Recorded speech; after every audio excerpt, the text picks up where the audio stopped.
Behind every dictator stands a circle of loyalists, men who translate ideology into action. Adolf Hitler's rise and the horrors of the Third Reich were not the work of one man alone. Three figures stood closer to him than almost anyone else: Hermann Goring, Heinrich Himmler, and Joseph Goebbels. Each played a distinct and devastating role. Together, they formed the operational core of Nazi power. Hermann Goring was Hitler's most visible deputy, a World War I flying ace, larger-than-life personality, and for years the designated successor to the Führer himself.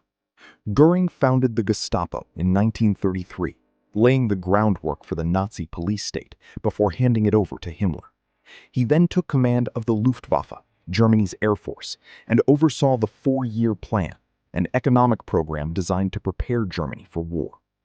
His appetite for power was matched only by his appetite for luxury. He amassed stolen art, built palatial estates, and cultivated an image of aristocratic grandeur, even as millions suffered under the regime he helped build. But Goring's star faded as the war turned.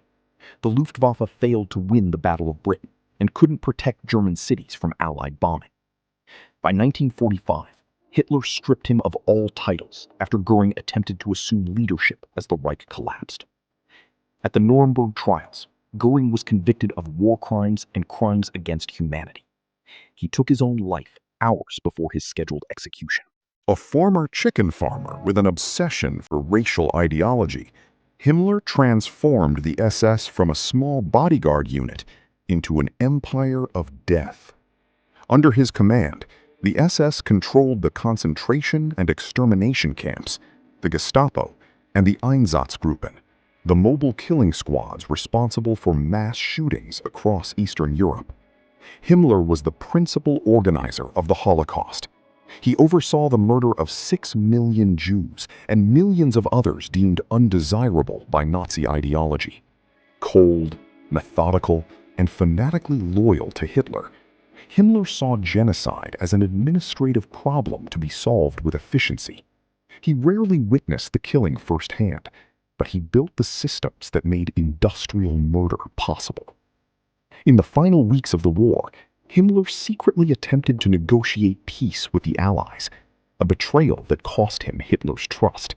Captured after Germany's surrender, he committed suicide before he could be tried. Joseph Goebbels controlled what Germans saw, heard, and believed. As Minister of Propaganda, Goebbels turned mass media into a weapon. Radio, film, newspapers, art, all were bent to serve Nazi ideology. He staged spectacular rallies, orchestrated the burning of un-German books, and relentlessly spread anti-Semitic hatred that prepared the German public to accept the Holocaust. He worshipped Hitler and saw propaganda not as manipulation, but as the revelation of a higher truth. Unlike Goring and Himmler, his loyalty never wavered. In the final days of the war, Goebbels and his wife followed Hitler into the Berlin bunker. After Hitler's suicide, Goebbels briefly became chancellor for one day. Then he and his wife killed their 6 children and themselves. Goring, Himmler, Goebbels. Power, terror, propaganda. Each man was indispensable to the Nazi project, and each met an end shaped by the regime they built.